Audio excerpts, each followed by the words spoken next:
Ladies and gentlemen, boys and girls, welcome or welcome back to Folklore, the official gathering place for newbies, novices, and OG diehard fans of the golden age of primetime. I'm your host, Chad, viewing and reviewing the soapiest, sassiest primetime storylines of 1984. So whether you're new to this or true to this, sit back and enjoy. Tell the kids to play outside or out of sight. So babe, no questions, suggestions, or concerns for the next 25 to 35 minutes. Everyone else in earshot, cool, quiet, or kicked out are your only options because we are watching our stories. Ladies and gentlemen, boys and girls, this is Folklore.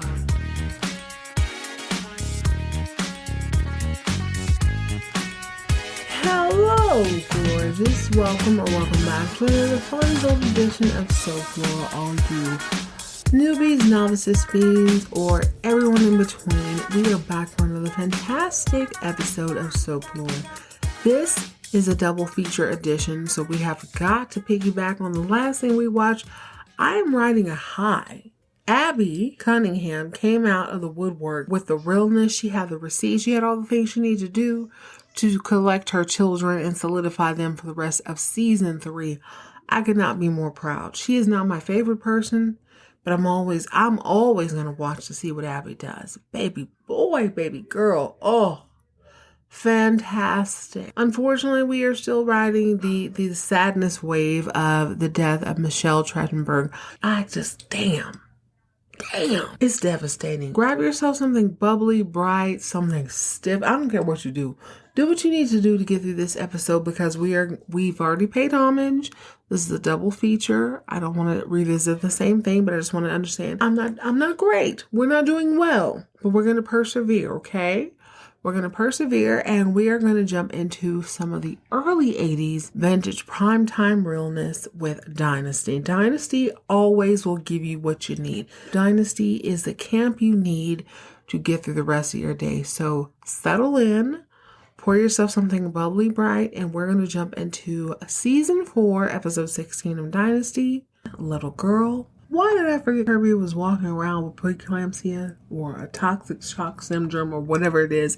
I totally forgot that the doctor had told her, hey, you need to go home and lie in your bed so that you can salvage this pregnancy, and she did just the opposite. Kirby was fully aware of the consequences of what could happen if she didn't lie down, and she did the opposite. Carringtons are there at the hospital with her, and they're told that she's about to stroke out. It ain't looking good.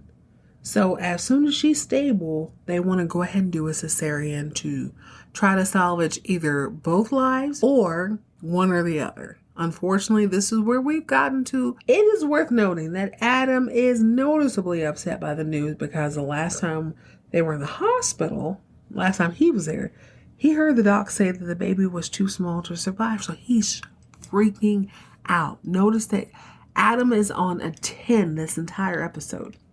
The doctor talks to he and Crystal and Blake, and he's like, listen, I don't really have a choice. Either I as soon as she's stable enough to go into surgery, I need to have surgery, and we're going to see if she survives or if the baby survives. Jeff is nowhere in the perimeter, but it's okay because Crystal knows that Jeff's not the baby daddy. Blake knows that Jeff's not the baby daddy. So Jeff gets to go ahead, running around Denver, gallivanting, acting a teetotal fool, chasing him behind Fallon because he chooses to do so. So after visiting Kirby at the hospital, Blake goes back to the mansion to prepare for a business trip when the defibrillator, Peter the defibrillator that is, calls him asking for ransom money so they can get that dang horse Allegra. I had all but forgotten about that. Is it a coincidence? I don't think it's a coincidence because by season 4, everybody has their, you know if you're popping, you know if you're not popping. Dynasty knows that they're popping, but they still choose to bite off of the whole, oh, there's a missing horse storyline. Falcon Crest will repeat the same thing in a year, but damn it, why is it about horses? Was there something in the early 80s about horses? Were the Budweiser horses popping? I really don't understand what this is. I'm not a billionaire, so I don't understand wealth like that, but is this what wealthy people worried about circa 1983, 84, 85? Either way, it's dumb. I don't want to hear about no damn horses. Fallon is ear hustling from the hall. She scolds Blake after the phone call because it sounds like to her that he's asking Peter the defibrillator for some follow-up questions about this horse and the whole ransom. I would imagine that the wealthy and elite people of the world tend to get a lot of ransom notices, a lot of accusations, a lot of things, right? I don't think that's unusual for him to ask these questions, but Fallon feels a way about it. So she's listening to him as he takes his phone call from the defibrillator, and then after he hangs up, she comes into the library. Blake likes to do all his business in the library. She can understand why he's asking all these follow-up questions about the horse and his ransom. Something feels off to Blake, and I agree with him. And Fallon is offended, and she would like to know a couple of things. Number one, why on earth, Daddy, would you question a man that you barely know, who's asking for millions and millions of dollars for horses you bought for your second wife? Why would you even question that? Girl, bye. And B, why are you questioning my taste in men? Now, Blake handles this beautifully because you already know I'm not always team Blake, but damn it, sometimes I'm with you when you're right. I'm going to be real with you. I'm always with you when you were right. And he's right. Fallon has the worst track record when it comes to the menzos. So he's like, Fallon, darling, I would say that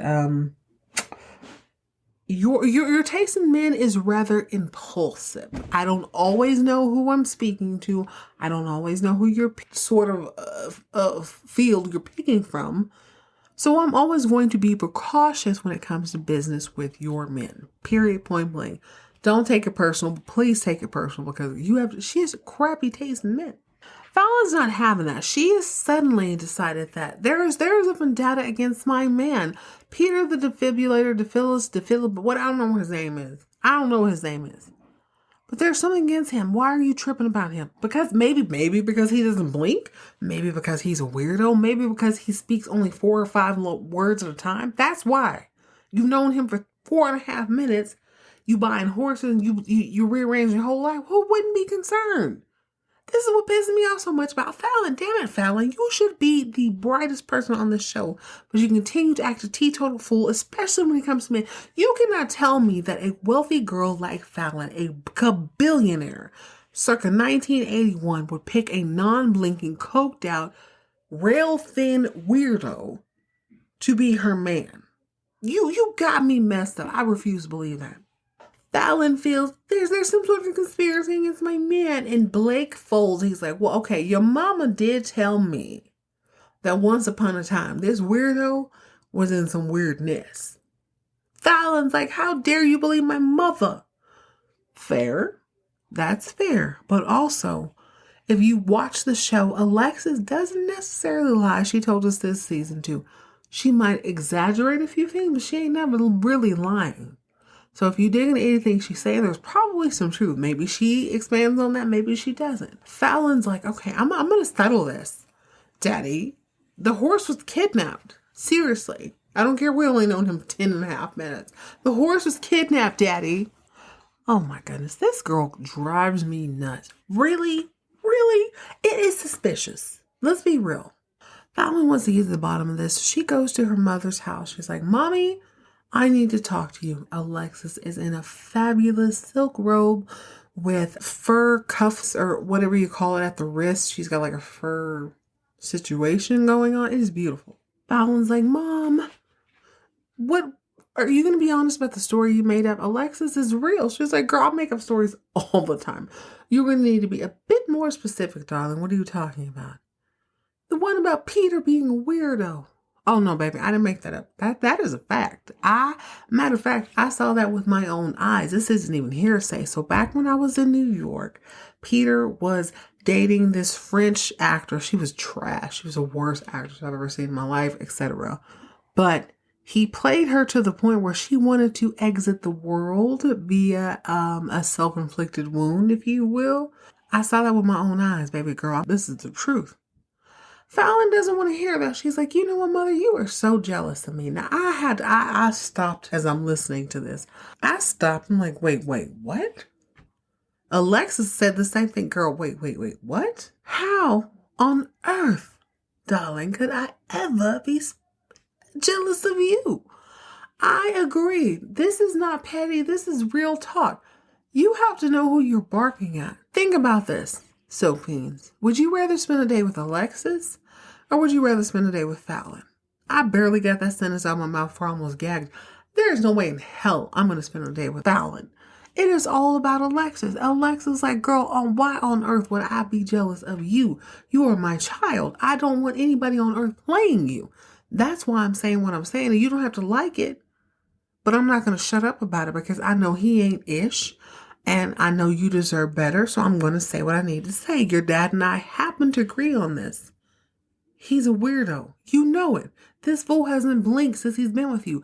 He's skinnier than you. And in 1981, 82, 83, 84, nobody's waist on television was bigger than like 6 inches. It is an apocalypse of fat, of adipose tissue, if you will. It is an attack on thicky thickums. And this man is skinnier than you. It is because he is doing that cocaine and he is that booger sugar. He is that Snow White, that white horse, whatever you want to call it. It is a travesty. Get your gullible butt out of the clouds.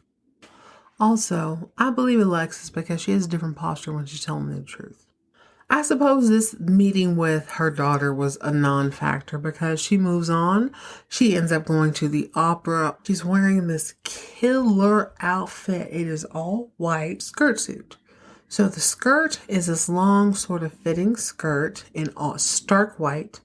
She's wearing a jacket it has embellishments along buttons, over the shoulder, all the things. They're silver, sort of remember the bedazzler machine where you could hand press in each sort of stud. That's kind of what it was.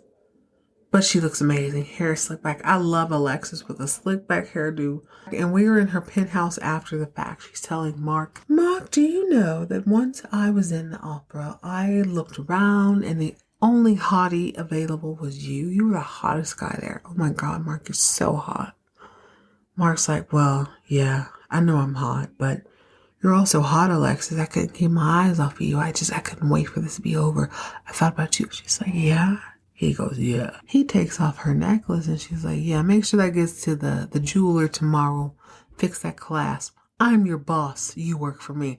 Alexis, was there a reason to draw him in like that? I have no idea why she decided she needed to be messy boots and draw Mark in. I was thinking to myself as all this was going on, where the hell is Dexter? I thought that was your main squeeze. Apparently he's still her main squeeze, but Alexis has introverted tendencies. You see, you don't necessarily want to be out. You don't necessarily want to have to give your energy to entertaining people. But I definitely want to be invited because if you invite me to your event, it means that you think I'm exciting. But if you don't, it means you think I'm lame. But also, I don't want to have to actually show up to your event. I want you to feel like you're missing out if I don't. But if I do, I want you to be like, oh my God, I'm so lucky. I totally understand this as a very outgoing introvert. I totally understand where she's coming from. Mark, do you think I'm hot? Well, let me get hot, and then I want you to think I'm hot, and then I want you to go away. Because you can't be with me. Totally reasonable. I suppose if you are the baddest of the baddies, like an Alexis, then your offspring can help to have that sort of magnetic pull with men. That is the only explanation that I have for Fallon and her boys. So, Jeff goes to La Mirage on his own accord. There's really no reason for him to be there. I thought about this. Baby Blake is at the mansion. Fallon works out at La Mirage. There's really no intersection. There's no crossover. But somehow Jeff finds himself at La Mirage. So Jeff gets into it with Peter. He just won't let go. Jeff is obsessed with Fallon. He makes a scene. And I think there might be some mercuric oxide residue on his frontal lobe. I can't explain any other reason why he would be acting a teetotal fool in front of God and everybody at high noon at the La Mirage during lunch hour. You were embarrassing everybody, god dang it. I tell you what, now I got worked up.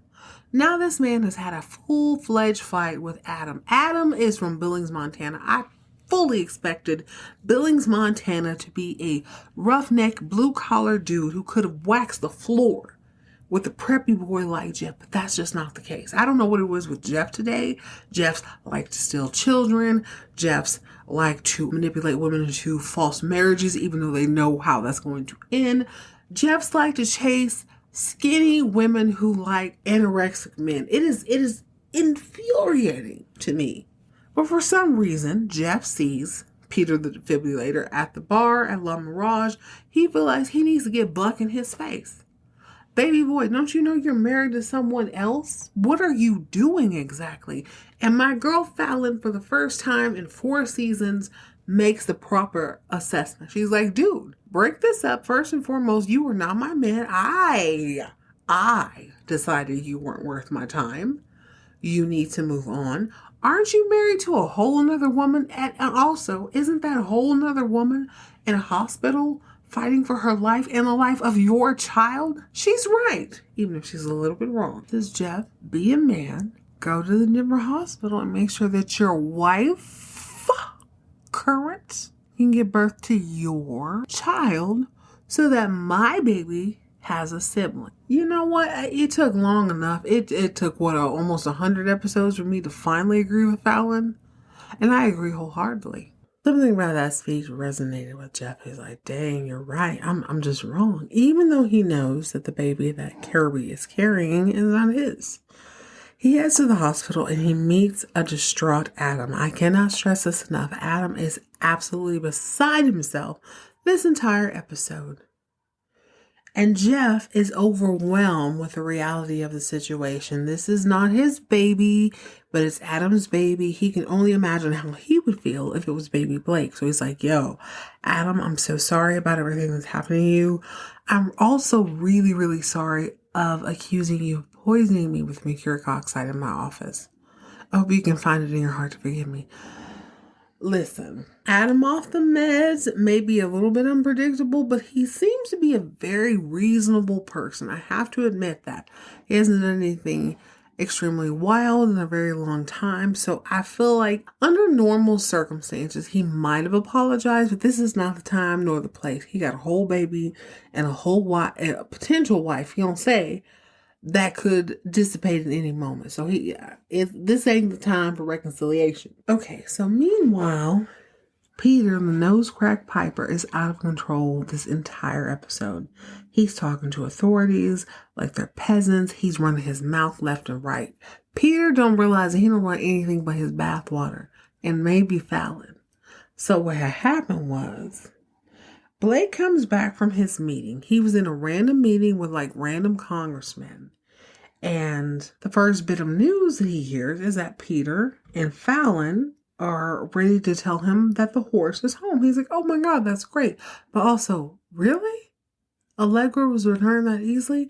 This feels away. He's being a naturally inquisitive person who runs an empire. It is in his nature to question things, right?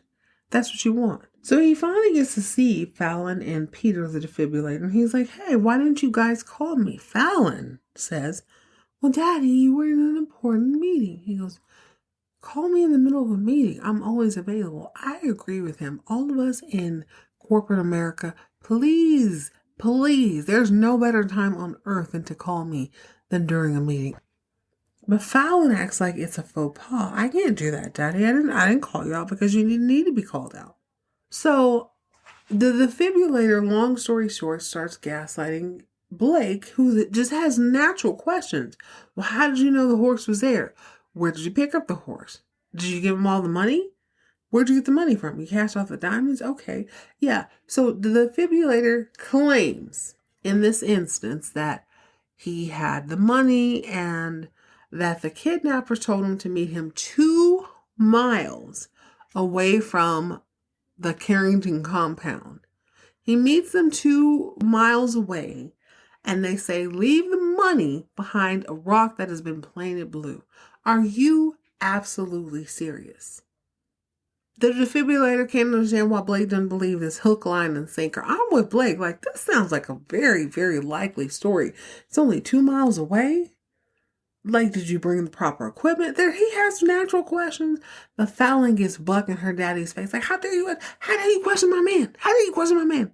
Girl, if that's what you insist on living, so be it. This just feeds into my argument as to this just does not make sense for the Fallon I saw in season 1. It is what it is. I've gotten some interesting insight from other people who are like, no. The other Fallon, the new century Fallon, is the one you need to watch. It is what it is. So meanwhile, back at the hospital, Steven shows up to comfort Adam, and this is our first taste of a cleanup on aisle 4. Adam is distraught. He's very upset about Kirby's current condition.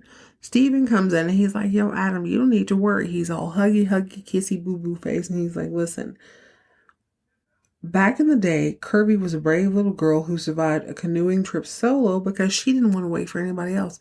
She was so focused on getting in that canoe and whitewater rafting by herself that we just let it happen. There was no nannies around or whatever. Adam is somehow comforted in this. Adam's facial hair is growing and he has a full-on goatee. It makes his jaw a little bit square. It is the hottest thing ever. I'm going to go ahead and finish up with Kirby and Adam because it doesn't get any better. So later in the episode, Kirby's blood pressure is still out of whack, so she needs to go ahead and have this surgery they've been waiting on. They've been waiting for her to stabilize. It's not happening. Adam is distraught. He remembers that the doctor said that the baby has a very low chance of surviving, so he's doing all the things. He's praying to any God he thinks will listen. He ends up going to the chapel, and he ponders his life. He decides it's a good time to confess to Blake, who shows up a little bit later. He's like, so, Blake, I'm so grateful for your hand in my life since I've known you. You've accepted me with open arms. I love you so much. You've been a great asset to me. However, I need to confess something to you. Alexis didn't poison Jeff. I poisoned Jeff because I hate Jeff. So Blake hears this. He's like, no, son, listen, you're just confused.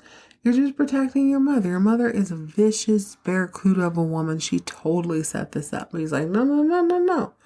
Father, I knew she wouldn't read anything, so I had her sign these papers.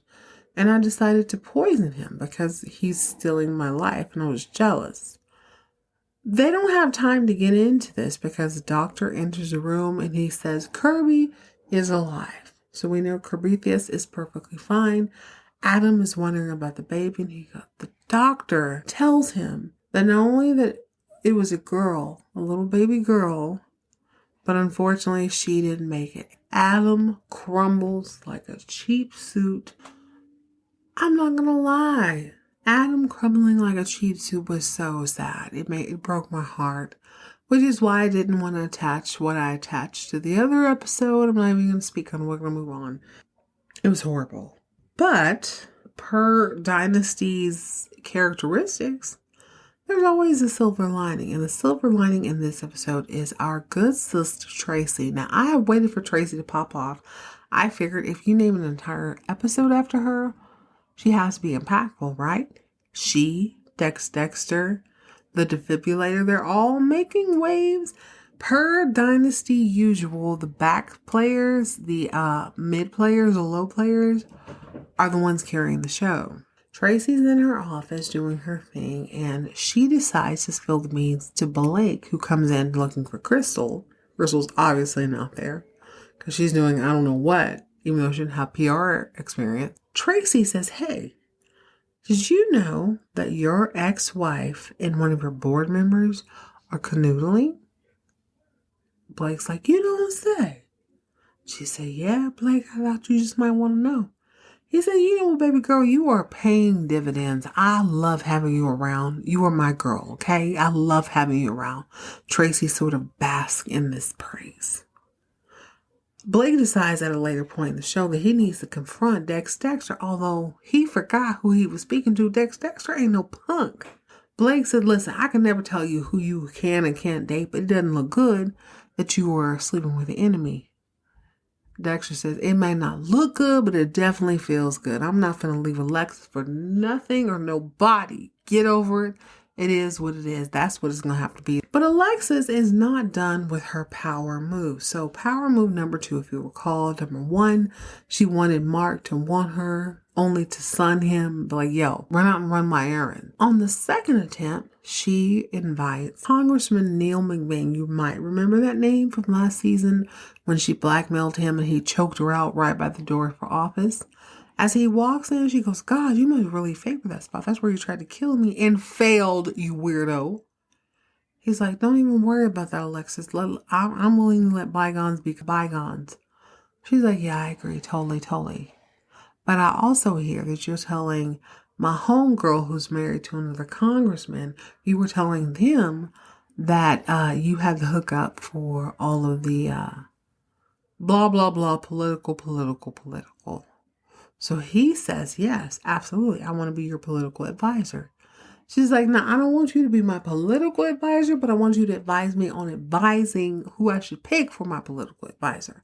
He gets pissed. Alexis, I can't believe you just would do this to me. She said, get out of my sight, you miserable has-been. Cold for no reason. But again, this is I want to know that you want me. And if I need to invite you into my office every 9 to 7 months to let you, to just get a feel for how hot I am in the streets, I'm going to do that. She used this man and it is devastating. Now, this man is no fool. He's a congressman. He has slithered his way into many of offices. So he reaches out to Mark Jennings, aka head of her security. You need to go ahead and just ditch this woman because she's going to play you in the end. Mark's like, no. Listen, I'm a beautiful brunette man with curly hair. I am the creme de la creme. I'm not trying to mess up this bag. I don't want to get my nails dirty. The congressman is like, don't even worry about it. I have the best people on earth on my payroll. And don't worry about your nails, Mark. I know the best manicurist in town. I don't know who's writing these quotes for this show, but I could literally just put them in a spreadsheet and deliver them every single day. This is iconic. I can't wait to see how this turns out because I've always kind of thought the Mark Jennings being a security guard or her protector didn't really make a lot of sense to me. I don't see where he's ever proven himself as someone who could protect someone else. I've never seen it. Maybe you have. I don't know. We will figure that out at another time because we got to discuss my girl, Claudia the Stallion. Whoever's harassing my girl really does need to stop. She's outlawed Mirage and someone sends her some violence. Luckily, Crystal is there. I don't know if they're going to have lunch or whatever. And Claudia invokes one of the cleanups on aisle 4 moments. If you recall, Steven did the same thing. Like, oh, Kirby was the bravest little kid. You're not going to convince me.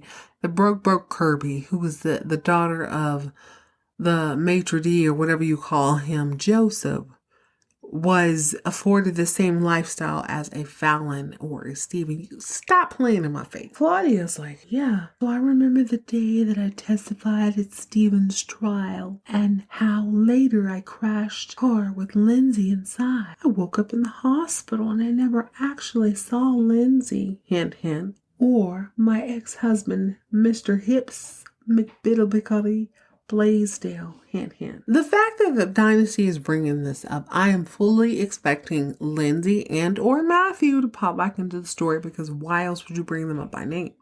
My girl, Claudia, is always on the verge. She is 2 vivid, lucid dreams away from being locked up in the sanatorium again. She can't hardly say nothing because people already think she's a kookaloo. It's also pressing to me that she is friends with Crystal, who is the reason that she went into the insane asylum in the first place.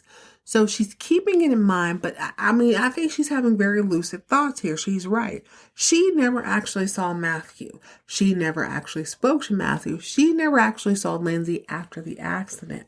So why should she believe that they are gone? If she was on a soap opera, I'd be like, girl, charge her to the game. But I'm going to have to stand on the side of my girl, Claudia the Stallion. But I also want to recognize how difficult it is to be a person who is 2-time offender, a repeat offender at the insane asylum. She's been in Arkham Asylum for like 4 years. She might have a moment here and there, or perhaps she was never insane. Perhaps everyone around her was insane.